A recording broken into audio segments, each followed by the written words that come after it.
Bonjour.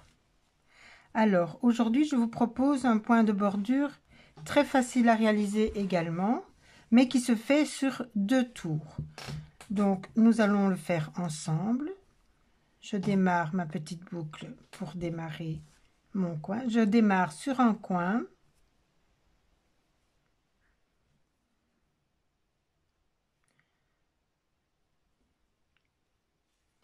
Voilà. Et je vais faire, donc normalement il faut une bride, les mailles en l'air et une bride. Donc on va déjà faire une, 2, donc on a 3 petites boucles ici pour la bride et on va faire 3 mailles en l'air pour tourner. Donc 1, 2, 3 et je fais une deuxième bride au même endroit dans le coin. Donc moi je profite pour bloquer mon fil, voilà. Je fais une maille en l'air, je passe une bride et je fais dans la bride suivante une bride. Je fais une maille en l'air, je passe une bride, je pique dans la bride suivante. Une maille en l'air, je passe une bride, je pique dans la bride suivante. Une maille en l'air, je passe une bride, je pique dans la bride suivante. Une maille en l'air, je passe une bride, je fais une bride dans la bride suivante. Et je fais comme ça, chaque fois une bride sur 2, je fais une bride. Et entre les deux, je fais une maille en l'air qui remplace la bride que j'ai sautée. Donc une bride, une maille en l'air pour passer la bride et je pique dans la bride suivante. Une maille en et je fais une bride, mais là j'ai pas fait une bride, j'ai fait une maille serrée. Voilà, une bride, une maille en l'air. Donc on fait, si vous aviez des mailles serrées ou des mailles, des demi-brides ou quoi, donc vous faites une maille sur 2. Passez une, vous faites une ici. Vous faites une maille en l'air et ici vous faites une bride, 3 mailles en l'air et une bride au même endroit.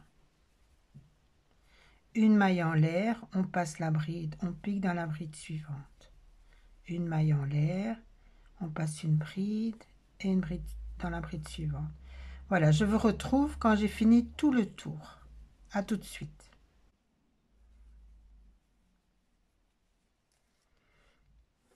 Alors voilà, j'arrive à la fin du tour. Donc je termine mon tour.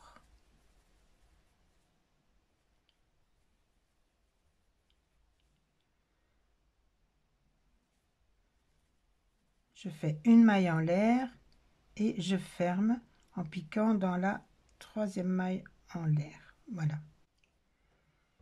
Alors voilà, une fois que votre tour est fini, vous faites une maille en l'air qui représente une maille serrée et vous faites 5 mailles en l'air. 1, 2, 3, 4, 5.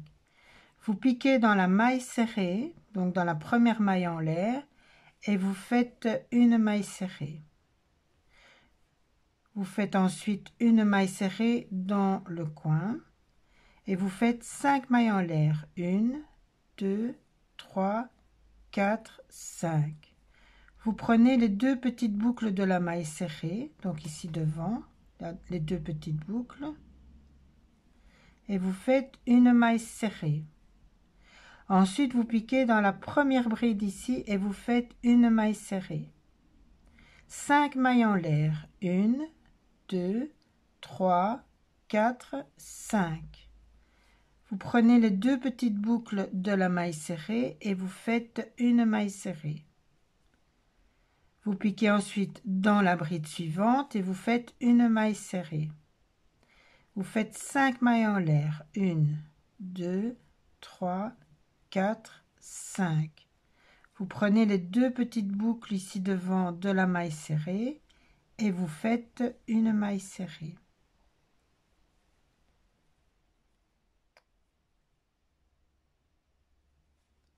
Une maille serrée.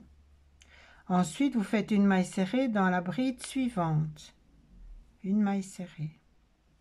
Vous faites 5 mailles en l'air. 1, 2, 3, 4, 5.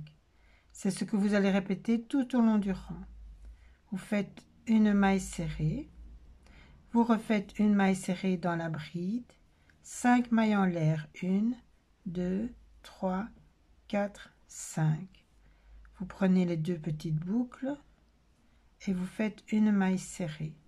Ensuite, vous faites une maille serrée dans la bride suivante. Voilà.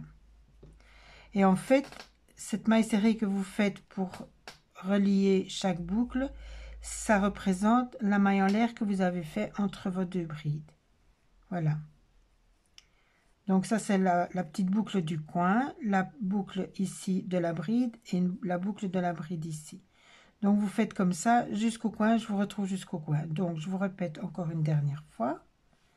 On fait 5 mailles en l'air, 2, 3, 4, 5. On prend les deux petites boucles de la maille serrée et on fait une maille serrée. Et en fait, cette distance ici, c'est la distance que vous avez ici avec votre maille en l'air. Donc maintenant, vous piquez dans la bride suivante et vous faites une maille serrée. Et vous répétez comme ça jusqu'au coin. 2, 3, 4, 5. Donc quand vous avez envie de faire une bordure pour quelque chose de carré, je vais vous retrouver dans le coin pour tourner. Sinon, ben, c'est comme ça jusqu'à la fin du rang et vous avez fini. Voilà, donc moi, je vous retrouve ici pour vous montrer comment tourner. À tout de suite. Voilà, je suis arrivée au coin, donc j'ai fait ma dernière maille serrée sur la dernière bride. Je fais mes 5 mailles en l'air. 1, 2, 3, 4, 5. Je prends mes deux petites boucles en bas. Je fais ma maille serrée. Et au lieu d'aller directement dans la bride ici, je vais d'abord faire une maille serrée dans le coin. 1, 2, 3, 4 et 5 mailles en l'air. Je prends les deux petites boucles et je fais une maille serrée. Et puis je vais seulement dans la bride ici pour faire ma maille serrée. Et en fait, ce qu'on a fait, on a rajouté donc une boucle juste dans le coin ici. Et maintenant, on continue jusqu'au suivant. Et même chose, donc on fait les 5 mailles en l'air, on fait une maille serrée. Ben, je vous retrouve, ou vous revenez en arrière ici, mais je vais vous retrouver au coin suivant. À tout de suite. Voilà, donc j'arrive tout doucement ici dans le tournant, dans le coin. Donc je fais ma dernière bride, 1, 2, 3, 4, 5, ma maille serrée. Et maintenant, au lieu de piquer dans la bride ici directement pour mettre la bride suivante, je vais d'abord faire une maille serrée dans le centre, dans le coin. Et je vais faire 1, 2, 3, 4, 5 mailles en l'air. Je vais faire ma maille serrée au pied de la maille serrée. Et seulement maintenant, je vais rejoindre la bride suivante. Voilà. Donc maintenant, je vous retrouve. Donc voilà comment c'est maintenant. Et je vous retrouve à la fin du tour pour vous montrer le résultat final que vous avez certainement déjà vu, puisque une fois que je mets la vidéo, je montre le travail déjà fini. Voilà, je vous retrouve à la fin du tour. À tout de suite. Voilà, j'arrive tout doucement à la fin du tour. 4, 5. Donc, je vais vous montrer tout simplement comment on ferme. Mais je suis sûre, vous le savez déjà. 1, 2, 3, 4, 5. Je fais le dernier. Voilà.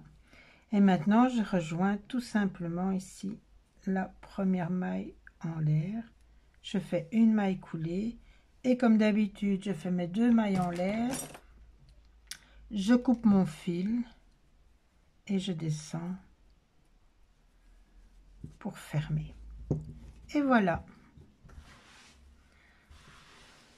Donc, chaque fois dans les coins, vous en avez une en plus. Voilà. C'est aussi très joli. En fait, il y a tellement de différentes bordures. On peut utiliser ça pour faire des galons aussi. C'est simplement un long ruban. Donc, vous faites quelques rangs de mailles serrées. Et puis, vous terminez comme ça. Et ça peut servir vraiment pour le bas d'un vêtement ou quoi. Les galons, ça peut servir pour les bas des tentures, voilà. Donc, la seule limite, c'est l'imagination, bien sûr, comme je le dis toujours. Voilà, je vais faire quelques photos et je vais passer tout ça sur YouTube. J'espère que ce tuto vous a plu. N'hésitez pas à poser des questions, à partager, à liker, à vous abonner. Parce que moi, je vois que jour après jour, j'ai un abonné, 2 abonnés qui arrivent. Et ça me fait vraiment très très plaisir parce que comme ma chaîne est assez nouvelle, eh bien voilà, j'espère partager plein de belles choses avec vous. Je voulais aussi vous montrer, tant que je vous ai, voilà ce que j'ai fait avec des restes de laine. Donc c'est un canevas, je vais vous montrer, donc c'est un canevas comme ça. Et on peut faire simplement des demi-points de croix ou alors des nœuds comme pour les tapis. Donc on utilise dans ce cas-là un crochet comme ceci. Donc je fais une petite parenthèse, mais ça fait toujours plaisir d'en apprendre.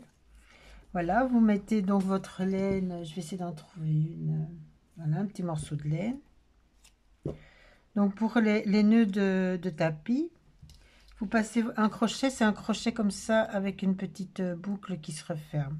Donc vous passez votre crochet, donc ça se passe comme ça. Vous passez tout le crochet, vous accrochez donc votre laine que vous pliez en deux. Ça se referme au moment où vous tirez. Quand vous avez tiré, vous lâchez rien. Vous repassez votre crochet donc avec la petite boucle qui passe de l'autre côté. Et puis vous passez les 2 brins comme ceci.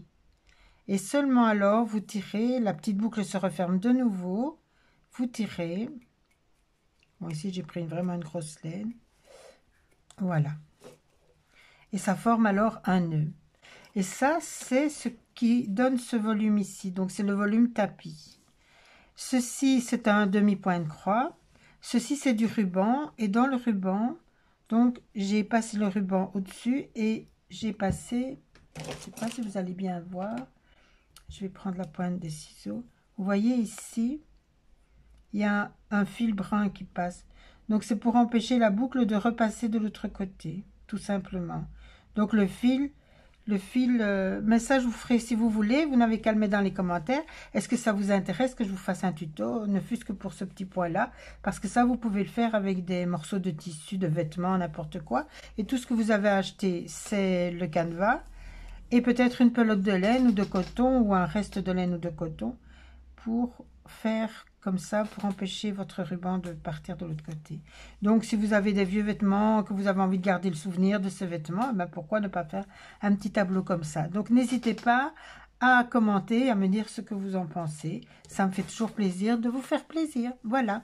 À très très bientôt. Merci de m'avoir suivi et bye!